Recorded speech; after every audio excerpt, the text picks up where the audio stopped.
Alhamdulillah, wassalatu wassalamu ala rasulillah wa ala alihi wa sahbihi wa mawalah wa la hawla wa la quwata illa billahi wa ba'd. Ma'asyiral muslimin yang dimuliakan Allah subhanahu wa ta'ala, karena malam ini masuk kepada malam Jumat, maka pembahasan pada malam hari ini kita akan membahas sedikit tentang rahasia di balik surah Al-Kahfi. Karena kita tahu bahwa Islam menganjurkan kepada umatnya bahwa setiap kita masuk di hari Jumat, kita disunahkan untuk membaca surah Al-Kahfi. Ada apa dengan surah ini? Kenapa surah ini dianjurkan untuk dibaca? Apa keistimewaannya? Apa rahasia yang ada di dalamnya? Maka malam ini, walaupun waktu yang sangat singkat, kita akan mencoba membuka rahasia tentang surah Al-Kahfi. Pertama kita akan bahas tentang keistimewaannya dulu. Ma'asyiral muslimin yang dimuliakan Allah subhanahu wa ta'ala, disebutkan di dalam Sahih Muslim secara marfu sampai kepada Nabi sallallahu alaihi wasallam. Kata Nabi sallallahu alaihi wasallam, man hafidha asyra ayatin min awwali suratil kahfi usima minad dajjal. Barang siapa yang menghafal 10 ayat saja di awal-awal surah Al-Kahfi, maka Allah subhanahu wa ta'ala akan jamin dia dan Allah berikan penjagaan dari fitnah Dajjal. Dari sini menunjukkan bahwa surah Al-Kahfi ini keistimewaannya adalah bisa menjaga hamba Allah dari fitnah yang paling besar, yakni munculnya Dajjal. Karena Nabi SAW mengatakan tidak ada fitnah yang lebih besar dibandingkan fitnah Dajjal. Kalau seandainya Dajjal itu muncul di saat aku masih hidup, kata Rasul, fa'ana hajijudunakum, saya yang akan melawannya. Tetapi kalau Dajjal itu hidup di saat aku wafat, kata Rasul, kullu nafsin dha'iqatul maut, setiap jiwa siap-siap mati. Kalau tidak ikut Dajjal, maka dia akan dibunuh Dajjal. Lah, salah satu perlindungan dari fitnah yang sangat besar, yang seluruh para nabi dan rasul memperingatkan dari fitnah ini dengan cara membaca surah Al-Kahfi. Apakah semuanya? Ternyata tidak, hanya 10 ayat saja. Tetapi kalau seandainya antum membaca seluruh surah Al-Kahfi, tentu lebih baik. Tetapi 10 awal inilah yang kemudian kata Nabi SAW, barang siapa yang menghafal 10 awal surah Al-Kahfi, dalam riwayat 10 akhir, maka Allah subhanahu wa ta'ala akan menjaga dari fitnah Dajjal. Ma'asyiral muslimin yang dimuliakan Allah subhanahu wa ta'ala, dari sini ikhwatu fiddin dimuliakan Allah subhanahu wa ta'ala, surah ini terangkai daripada penjagaan dari fitnah-fitnah. Karena surah ini membicarakan tentang beberapa kisah, dan kisah itu diarahkan ke masing-masing fitnah. Pertama, kita bercerita tentang Ashabul Kahfi. Ashabul Kahfi difitnah tentang masalah apa? Tentang masalah akidah dan agama. Sehingga kita nanti akan mendapatkan pelajaran bagaimana kita melindungi dari fitnah agama ini, fitnah akidah dan keyakinan. Kemudian yang kedua, nanti ada kisah namanya Sahibul Jannatain, pemilik 2 kebun. Dan ini menceritakan tentang fitnah harta. Nanti kita akan ceritakan bagaimana isinya, tentang kisahnya ini, dan bagaimana supaya kita terhindar dari fitnah ini. Kemudian di sana ada kisah Nabi Musa alaihi salatu wassalam dan kisah Khidir. Ya. Dan ini bicara tentang ilmu, pentingnya ilmu. Dan yang terakhir kita nanti akan bicara tentang kisah Raja Dzulqarnain. Ini tentang fitnah kekuasaan. Dan semua kisah-kisah ini mengajarkan kepada kita tentang bagaimana supaya kita terhindar dari fitnah yang berkaitan dengan akidah dan agama, fitnah yang berkaitan dengan dunia, fitnah yang berkaitan dengan pengetahuan, dan fitnah yang berkaitan dengan kekuasaan.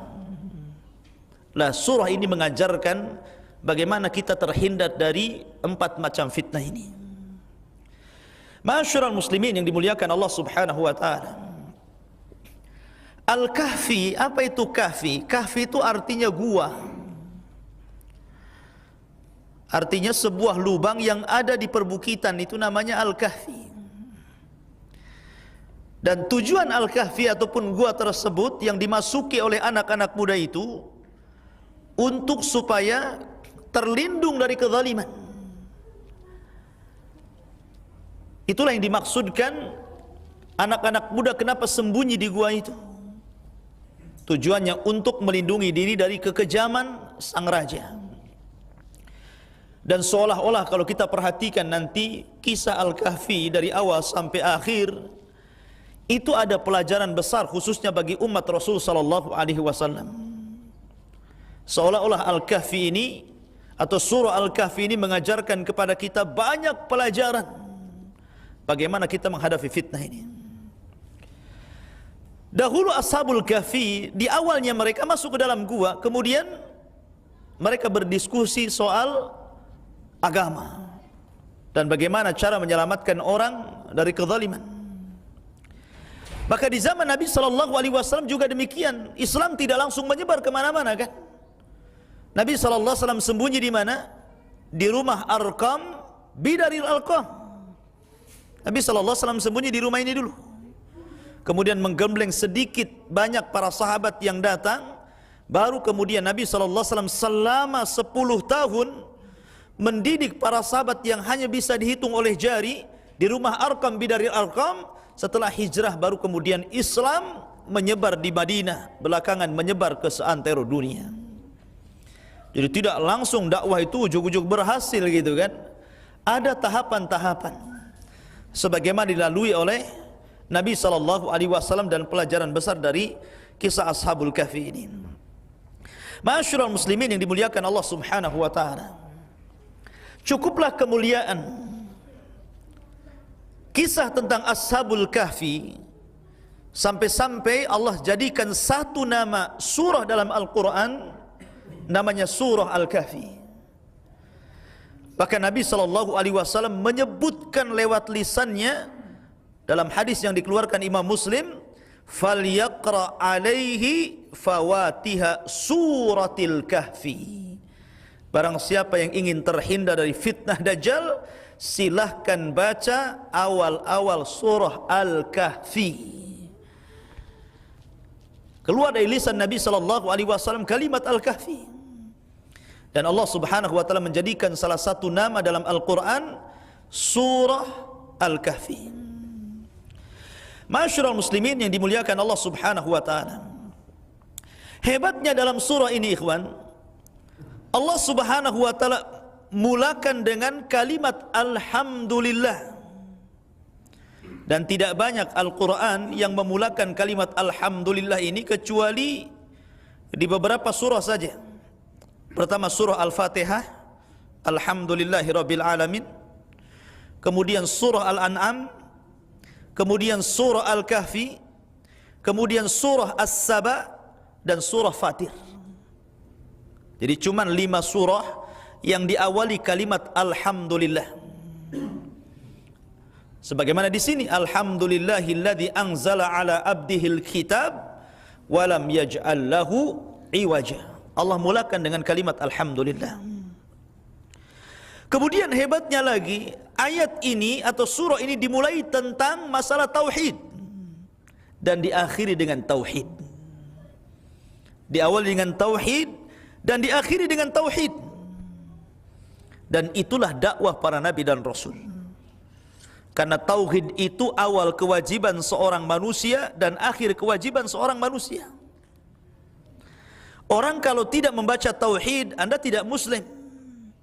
Karena syarat orang masuk Islam itu harus mentauhidkan Allah. Asyhadu an la ilaha illallah wa asyhadu anna Muhammadar Rasulullah.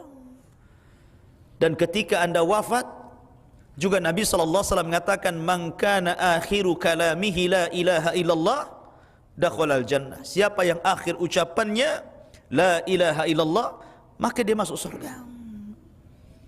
Maka Nabi SAW 5 hari sebelum wafatnya berpesan kepada umat manusia, la'natullahi alal yahud ittakhadhu kubur anbiya'ihim masajid. Laknat Allah kepada orang Yahudi dan Nasrani yang mengambil kuburan-kuburan nabi mereka dijadikan tempat sujud. Diingatkan tuh tentang tauhid 5 hari sebelum wafatnya. Dari sini maka kata Syekh Shalih Fauzan hafizahullahu taala mengatakan bahwa tauhid adalah awal kewajiban seorang muslim dan akhir kewajiban seorang muslim. Dan surah Al-Kahfi demikian, diawali dengan tauhid. Alhamdulillah, segala puji hanya milik Allah. Ini tauhid artinya. Karena memang tidak ada zat yang pantas dipuja dan dipuji kecuali Allah semata. Dan Allah akhiri dalam surah Al-Kahfi dengan kalimat, Qul innama ana basyarum mithlukum yuha ilayya annama ilahukum ilahun wahid. Katakan ya Muhammad, sesungguhnya saya manusia seperti kalian. Diwahyukan kepadaku bahwa Tuhan kalian adalah Tuhan yang satu. Tauhid. Ya. Ma'asyiral muslimin yang dimuliakan Allah Subhanahu wa taala. Kemudian juga ikhwan, tadi saya singgung bahwa surah ini menyebutkan tentang ra'sul fitan, tentang fitnah-fitnah yang paling besar yang melanda umat manusia. Pertama tentang fitnah agama, dan itu yang paling besar ya. Fitnah agama itu paling besar ya. Karena Imam Ibnul Qayyim rahimahullah ta'ala mengatakan, semua nikmat yang Allah turunkan kepada kita tidak lebih besar daripada nikmat hidayah. Semua musibah yang ditimpakan kepada manusia tidak sebesar musibah kesesatan. Makanya fitnah yang terbesar itu bicara tentang fitnah agama. Itulah yang kemudian Nabi SAW selalu berdoa kepada Allah Subhanahu wa ta'ala agar ditetapkan dalam agamanya. Allahumma ya mukallibal qulub tsabbit qalbi ala dinik. Wahai zat yang membolak-balikan hati, tetapkan hatiku di atas agamamu. Ya. Ini fitnah yang paling besar. Kemudian di sana ada fitnah harta. Dan ini fitnah bagi umat Rasulullah.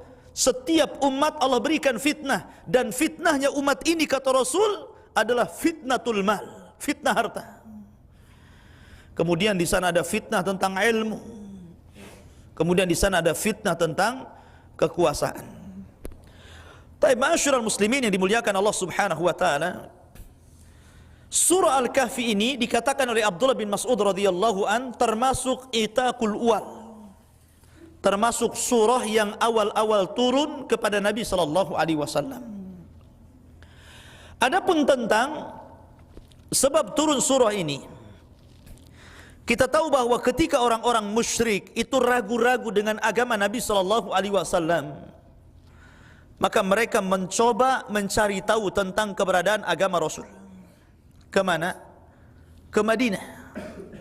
Karena di Madinah itu penuh dengan Yahudi, dan mereka menganggap Yahudi itu ahlul kitab. Berangkatnya orang-orang musyrik ini dari Mekah ke Yathrib, ke Madinah. Sesampainya kemudian di Madinah, mereka mencari para ru'asaul Yahud, para pembesar-pembesar Yahudi, untuk bertanya tentang kenabian Muhammad sallallahu alaihi wasallam. Maka kemudian orang-orang Yahudi menjawab, jika orang yang mengaku nabi di wilayah maksudnya Mekah dia memang seorang nabi, maka katakan kepada dia 3 soalan. Kalau dia sanggup menjawab, berarti memang dia nabi. Kalau dia tidak sanggup menjawab, dustakan kenabiannya, itu nabi palsu katanya. Kemudian orang Yahudi menyebutkan 3 soalan tadi. Yang pertama, tanyakan kepada dia tentang kisah anak-anak muda yang sembunyi di gua karena menghindari kezaliman raja. Bagaimana kisahnya? Kemudian yang kedua, tanyakan juga seorang raja dari raja-raja dunia yang berkeliling dunia dalam rangka da'watun ilallah, berdakwah kepada Allah subhanahu wa ta'ala. Tanyakan kisahnya.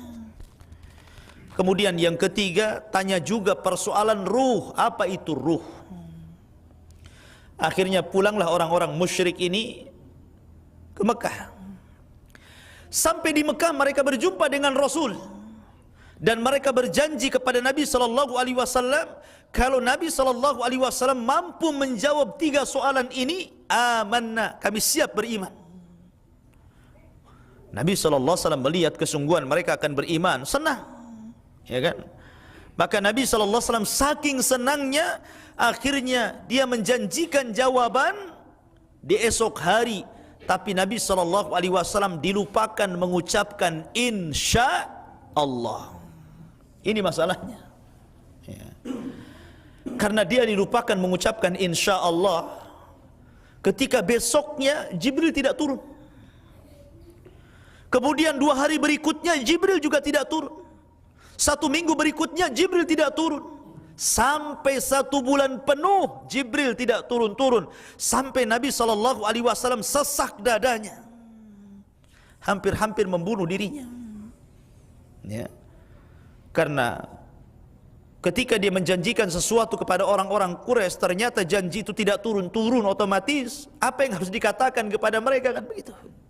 Tidak mungkin Rasul menjawab dengan akalnya, karena wa mayantiqu anil hawa in huwa illa wahyun yuha. Rasul itu kan bicara dengan wahyu, bukan dengan akalnya.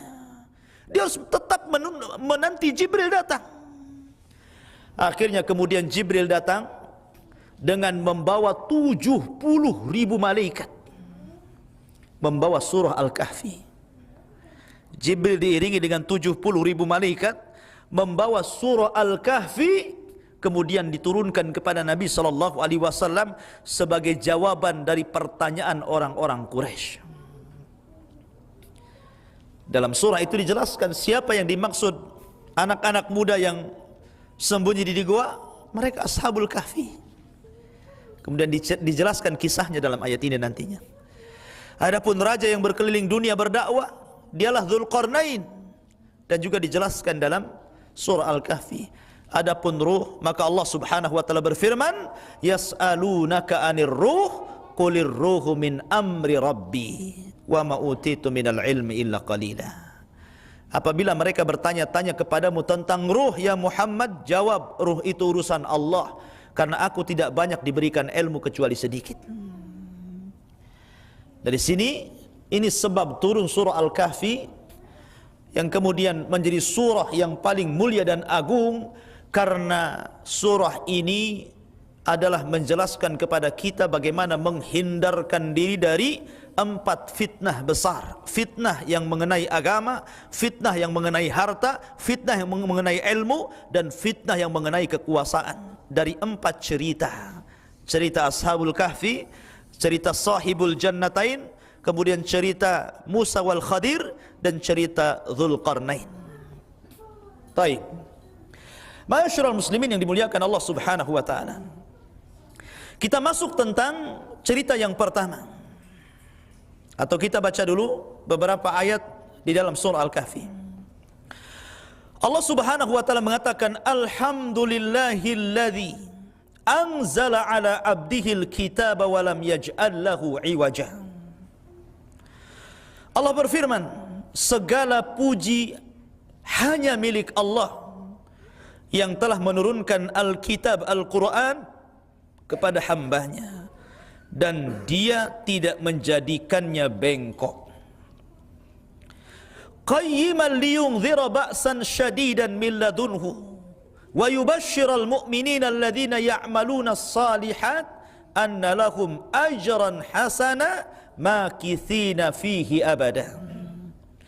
Sebagai pembimbing yang lurus untuk memperingatkan akan siksa yang sangat pedih di sisi Allah dan memberikan kabar gembira kepada orang-orang mukmin yang mengerjakan kebaikan bahwa mereka akan mendapatkan balasan yang baik, mereka kekal di dalamnya untuk selama-lamanya. Perhatikan ikhwan, ayat ini dimulakan dengan alhamdulillah. Sekali lagi, ayat-ayat atau surah yang dimulakan dengan alhamdulillah tadi sudah disebutkan ada 5 surat kan gitu. Pertama Al-Fatihah, yang kedua Al-An'am, yang ketiga Al-Kahfi, yang keempat surah Saba, dan yang terakhir surah Fatir. Ini surah yang dimulakan dengan alhamdulillah. Disebut dengan 5 surat yang dimulakan dengan kalimat alhamdulillah. Kalimat alhamdulillah ikhwan adalah pujian bagi Allah Subhanahu wa taala. Dan kalimat alhamdulillah itu lebih umum dibandingkan syukur. Kalimat alhamdulillah apa lebih khusus dibandingkan syukur. Karena bagaimanapun alhamdulillah adalah bentuk syukur kita kepada Allah dengan memuji Allah Subhanahu wa taala. Segala puja dan puji hanya milik Allah. Ya. Taib, yang telah menurunkan kepada hambanya Al-Quran. Dari sini menunjukkan bahwa Al-Quran itu turun dari atas. Dan Al-Quran itu datang dari Allah Subhanahu wa ta'ala. Menunjukkan bahwa ini akan ketinggian Allah Subhanahu wa ta'ala. Karena Al-Quran turun dari atas, menunjukkan yang menurunkannya berada di atas ketinggian. Dan Allah mengatakan Ar-Rahman 'alal arsy istawa. Zat yang Maha Rahman bersemayam di atas arasy-Nya. Lah Allah Subhanahu wa taala telah turunkan kepada hambanya Al-Quran, dan Al-Quran itu setiap perkara yang ada padanya Al-Quran, maka perkara itu menjadi terbaik. Ketika Al-Quran turun di malam Lailatul Qadar, maka malam itu menjadi malam terbaik dibandingkan seluruh malam-malam yang ada. Ketika Al-Quran turun di bulan Ramadan, maka bulan Ramadan bulan terbaik dari 12 bulan yang ada. Ketika Al-Quran turun kepada Nabi SAW, maka Nabi SAW Rasul terbaik dari seluruh para Nabi dan Rasul. Ketika Al-Quran turun kepada umat Rasul SAW, maka Allah katakan kuntum khaira ummah, maka kalian sebaik-baik umat. Maka apabila Al-Quran masuk ke dada-dada kita semuanya, maka Nabi SAW mengatakan khairukum man ta'allamal Qur'ana wa 'allama. Sebaik-baik kalian adalah orang yang belajar Al-Quran dan mengajarkan Al-Quran. Quran mengangkat siapapun. Kata Umar bin Khattab, sadaqan Nabi sallallahu alaihi wasallam alladhi qala innallaha yarfa'u bihadzal kitaba aqwaman. Kata Umar, sungguh benar apa yang diucapkan Rasul. Terkadang Allah mengangkat umat ini karena Al-Quran. Jadi kalau kita ingin jaya, ingin terangkat umat ini, maka amalkan Al-Quran. Karena hanya dengan Al-Quran umat ini akan diangkat Allah Subhanahu wa ta'ala. Ma'asyiral muslimin yang dimuliakan Allah Subhanahu wa ta'ala, la Al-Quran yang diturunkan itu walam yaj'al lahu iwaja, tidak menjadikan bengkok. Karena walau kana min indi ghairillahi lawajadu fihi ikhtilafan katsira. Kalau Al-Quran itu bukan datang dari sisi Allah, tentu akan banyak masalah di dalamnya. Tapi karena Quran itu datang dari Allah, tidak ada masalah dengan Quran, tidak saling bertentangan isinya. Bahkan Quran itu menjadi liyungzira ba'san syadida, sebagai pembimbing yang lurus. Orang ikhwan kalau berhukum dengan hukum Al-Quran, berpedoman dengan pedoman Al-Quran, berkeluarga kembali bagaimana Al-Quran mengajarkannya, berbisnis bagaimana Al-Quran mengajarkannya, bermuamalah bagaimana cara mengajarkan bermuamalahnya, maka hidup ini akan tenang karena dibimbing Quran. Tapi kalau jauh dari Quran, maka orang tidak mungkin terbimbing. Dari sini ikhwan pentingnya belajar Al-Quran. Ini permulaan ayat ikhwatu fini muliakan Allah Subhanahu wa taala mengajarkan kepada kita tentang pentingnya kembali kepada Al-Quran dan beramal dengan amal saleh. Karena orang yang seperti itu lahum ajran hasana. Allah akan berikan berita yang baik atau balasan yang baik. Taib. Saya tidak akan membahas seluruh ayat, tetapi saya akan menukilkan beberapa karena kita bicara tentang fawaid, faedah rahasia di balik surah Al-Kahfi. Kalau kita baca satu-satu dan dijelaskan tidak akan selesai. Kita akan bicara tentang fitnah yang tadi saya sebutkan. Pertama, fitnah yang berkaitan dengan agama. Masuk kita pada cerita Al-Kahfi. Ma'asyiral muslimin yang dimuliakan Allah Subhanahu wa taala. Bicara tentang Al-Kahfi atau Ashabul Kahfi, memang Al-Quran tidak menyebutkan tentang masanya di mana, pada zaman siapa, waktunya kapan, tidak dijelaskan dalam Al-Quran. Akan tetapi ikhwatu fillah muliakan Allah Subhanahu wa taala, ada orang-orang yang kemudian ahli sejarah berijtihad tentang kapan terjadinya Ashabul Kahfi ini. Ada dua versi cerita yang ingin saya ceritakan. Versi yang pertama, bahwa ini terjadi setelah Isa Al-Masih diangkat Allah Subhanahu wa taala. Ketika orang-orang Yahudi mengklaim membunuh Isa bin Maryam dan menyalibnya, maka Allah Subhanahu wa taala membela dan mengatakan, "Wa ma qataluhu wa ma sallabuhu walakin syubbiha lahu." Isa tidak dibunuh orang Yahudi, Isa tidak disalib orang Yahudi, bahkan Isa diangkat ke langit. Dan kelak akan diturunkan di akhir zaman untuk membunuh babi, mematahkan salib, memberlakukan jizyah, dan membunuh Dajjal tugas utamanya. Dan akan menjadi imam yang adil, dan akan memasukkan ahli kitab ke dalam agama Islam. Itu tugas Isa bin Maryam di akhir zaman. Lah ketika Isa ini naik ke atas, dinaikkan oleh Allah Azza wa Jal, tidak diwafatkan tapi dinaikkan. Bal rafa'ahu Allahu ila sama, bahkan Allah angkat ke langit. Ketika itu Hawariyun, mungkin kalau di zaman Rasul, sahabat-sahabat Rasul, kalau sahabat-sahabat Nabi Isa disebut Hawariyun. Qala al-hawariyuna nahnu ansarullah, kata Allah. Lah Hawariyun Isa ini, para sahabat Nabi Isa ini terpecah menjadi tiga. Ketika mereka berperang dengan orang-orang Yahudi, maka mereka terpecah menjadi tiga. Ya. Grup yang pertama mereka syahid, dibunuh orang-orang Yahudi. Kemudian grup yang kedua mereka murtad. Akhirnya mereka tidak tahan dengan siksaan orang-orang Yahudi, kemudian murtad. Dan grup yang ketiga inilah yang lari, menyelamatkan diri dan berhijrah. Dari sinilah cikal bakal sejarah Al-Kahfi dimulai, dari yang lari-lari ini. Ya.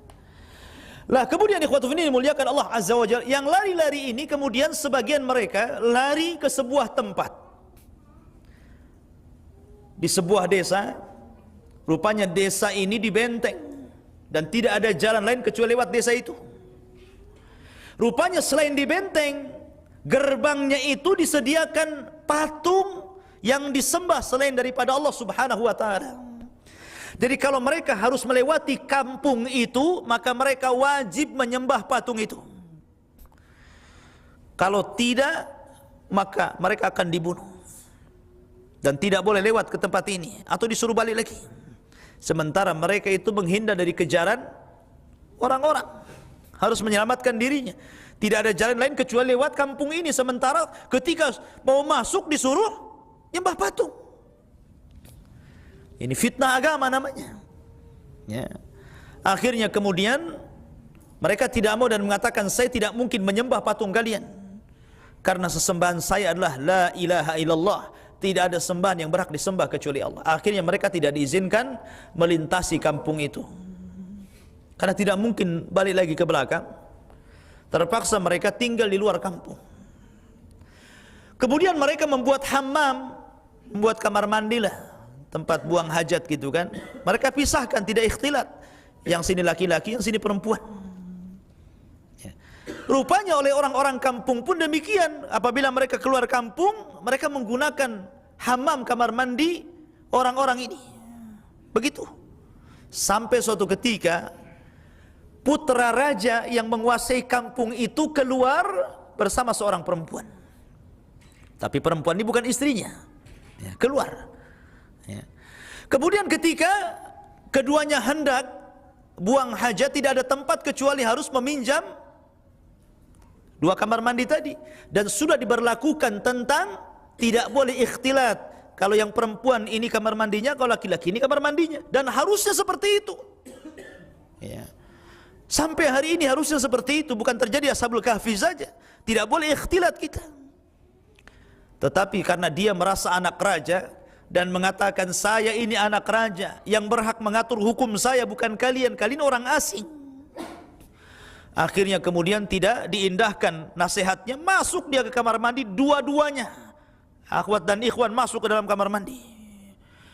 Maka melihat mereka sudah bermaksiat kepada Allah Azza wa Jal, anak-anak muda yang lari dari kepungan orang Yahudi ini berdoa kepada Allah, Allahumma annakum qad asaik faf'al ma syi'ta ya Allah. Karena mereka sudah bermaksiat kepadamu, terserah engkau mau buat apa mereka. Akhirnya Allah kirim azab kepada mereka. Kemudian keduanya wafat di dalam kamar mandi. Ya. Akhirnya kemudian kewafatan putra raja ini, putra penguasa daerah itu, sampai kepada bapaknya. Kan raja bapaknya. Oh, marah. Dikiranya yang membunuh siapa? Anak-anak muda itu kan. Ya. Karena marah dia siapkan pasukan. Lah anak-anak muda ini ketakutan mendengar dia akan diserang. Akhirnya mereka pergi ke hutan, ke gunung sana kan. Sampai di gunung dia ketemu dengan pengembala kambing. Kemudian mengajarkan tauhid. Akhirnya pengembala kambing ini ikut dia. Lah kebetulan dia membawa kambing dan anjing yang menjaga kambing-kambing itu. Kemudian dia berdoa, ya Allah, kalau memang yang diajarkan anak-anak muda itu benar, tolong sampaikan kambing-kambing ini ke pemiliknya. Ya. Akhirnya kemudian betul, Allah Subhanahu wa taala antarkan kambing-kambing itu ke pemiliknya, tapi anjingnya tidak mau pulang, malah ikut dengan sang penggembala ini. Maka nanti dalam Ashabul Kahfi itu ada anjing, ada cerita anjing di situ. Ya. Anjingnya ikut. Sampai akhirnya kemudian mereka sudah sore, mereka berpikir nih gimana nih besok nih. Ya, akhirnya mereka ingin istirahat di gua gitu kan. Masuklah mereka ke dalam gua, dari situlah kemudian Allah ceritakan mereka ditidurkan. Ini kisah yang pertama. Kisah yang kedua, atau versi yang kedua, bahwa anak-anak muda itu adalah anak-anak raja, anak-anak perdana menteri sebenarnya, orang-orang hebat. Bapaknya itu ada yang jadi menteri, ada yang jadi pokoknya para pejabat negara. Tapi Allah Subhanahu wa taala berikan hidayah kepada anak-anak muda itu sehingga mereka tidak menyembah sesembahan kaumnya, tetapi mereka menyembah Allah Subhanahu wa taala. Allah berikan hidayah diam-diam, tetapi Allah berikan hidayah itu bukan serentak, masing-masing berjamaah, tapi masing-masing di mana satu dengan yang lain tidak tahu bahwa mereka itu diberikan hidayah. Ya. Ketika kemudian suatu ketika kerajaan mengadakan semacam ihtifal ulang tahun untuk memuliakan Tuhan mereka, berhala mereka, keluarlah mereka semuanya. Tapi setelah kemudian anak-anak muda ini bergabung dengan ulang tahun itu, merasa tidak serak. Ini apa ini? Masa Tuhan disembah selain Allah Azza wa Jalla, macam-macam. Akhirnya dengan fitrahnya dia keluar dari ulang tahun penyembah berhala itu. Kemudian mereka satu sembunyi di gua. Rupanya ada lagi anak muda datang, kemudian duduk di sampingnya. Rupanya ada lagi datang, sembunyi duduk di sampingnya. Akhirnya jumlahnya sampai 7. Ya.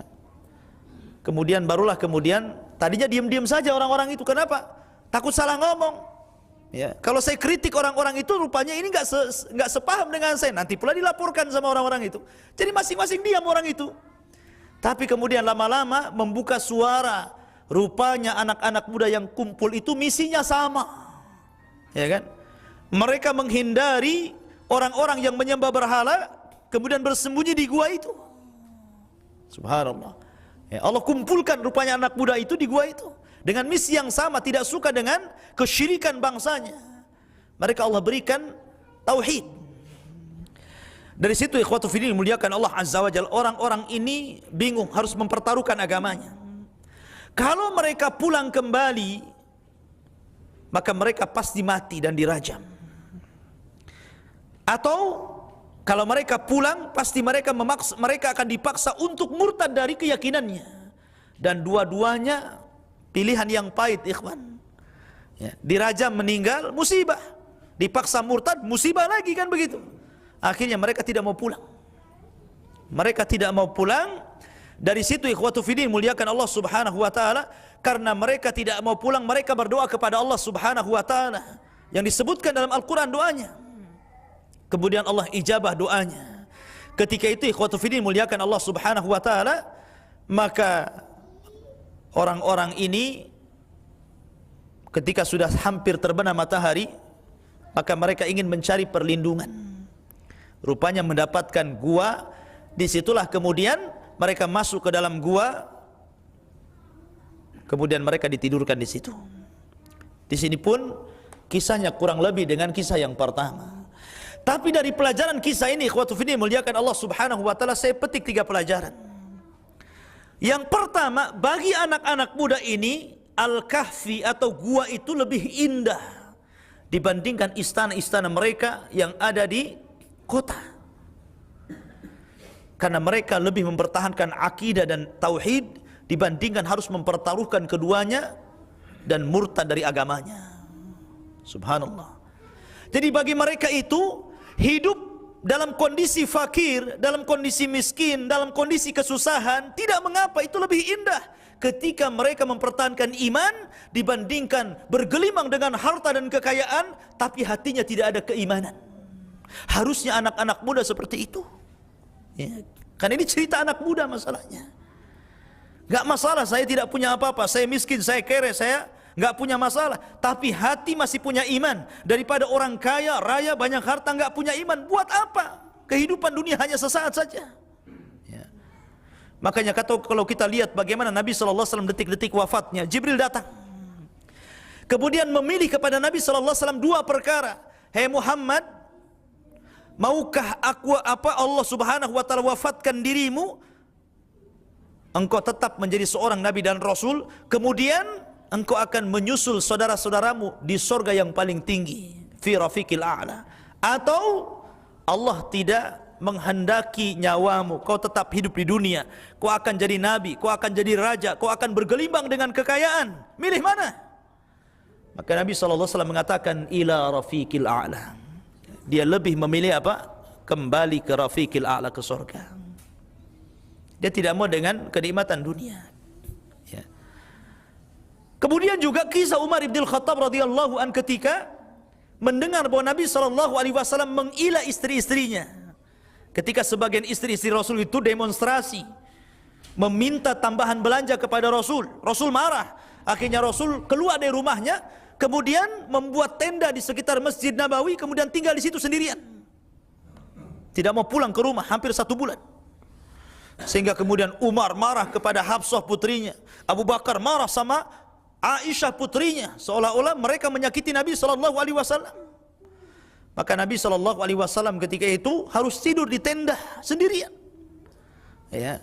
Maka Umar bin Khattab radhiyallahu anhu kemudian izin untuk masuk ke tenda Rasul. Ketika diizinkan, Umar menangis. Kenapa? Karena dia tahu bagaimana seorang raja Persia, bagaimana seorang raja Romawi yang tinggal di singgasana, kemudian di kasur yang empuk dengan dayang-dayang yang megah dan luar biasa. Sementara Anda wahai Rasul berada di tenda kecil, tidak ada alas kaki, tidak ada alas orang berbaring gitu kan.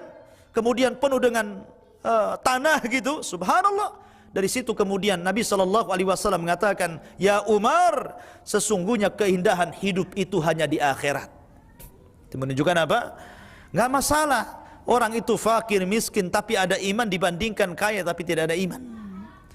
Makanya Umar bin Khattab radhiyallahu an, ketika diserahi padanya kunci Baitul Maqdis, ketika Abu Ubaidah ibn al-Jarrah berhasil menaklukkan Persia dalam perang Qadisiyah, ketika itu maka Raja Qadisiyah ini yang menjaga Baitul Maqdis tidak mau menyerahkan kunci kecuali kepada Umar ibn Khattab. Umar bin Khattab berjalan dari Madinah menuju Persia itu hanya berdua dengan pembantunya, gantian naik unta. Ketika sampai di Syam, Umar tidak lewat depan tapi lewat belakang, sehingga orang tidak tahu Amirul Mukminin datang.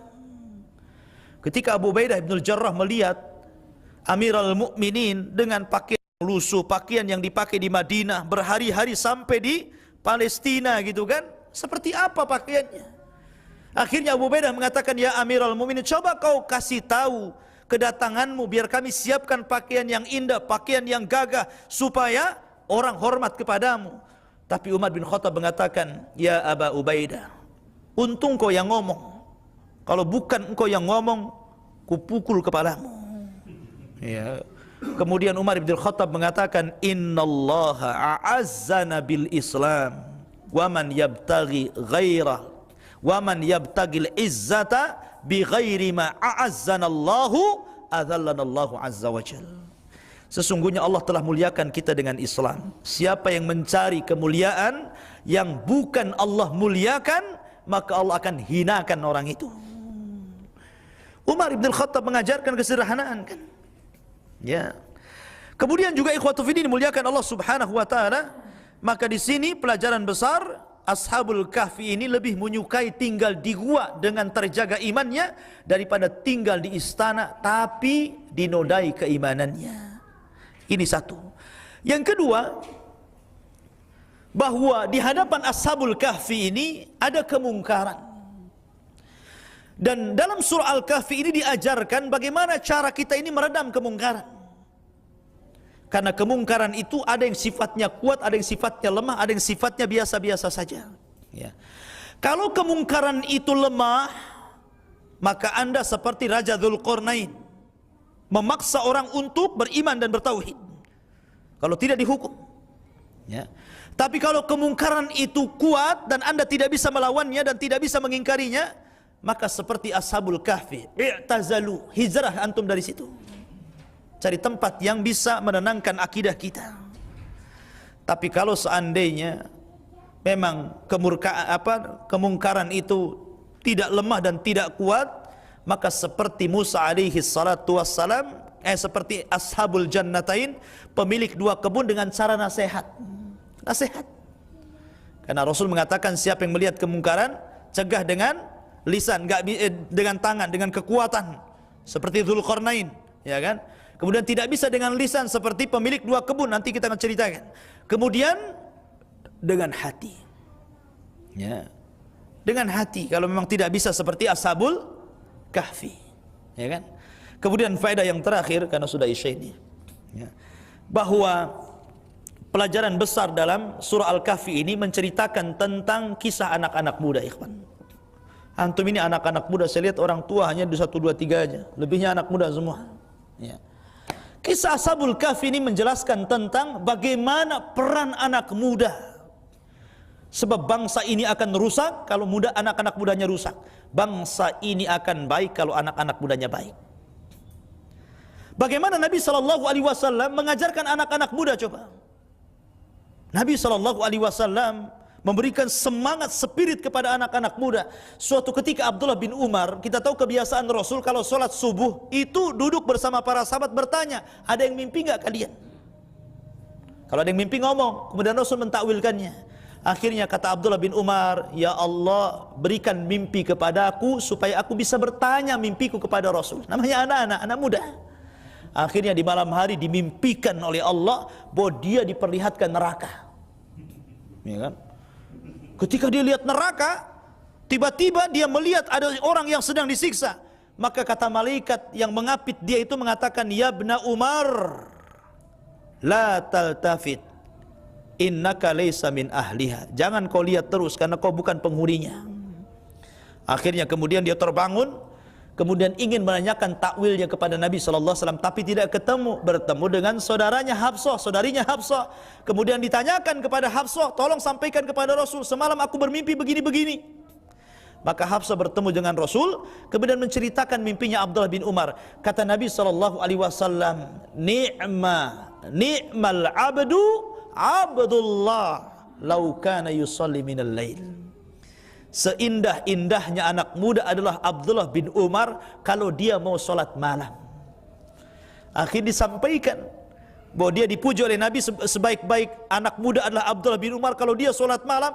Semenjak dia mendengar kalimat sholat malam, dia tidak pernah meninggalkan sholat malam, padahal usia dia itu panjang, 104 tahun baru meninggal.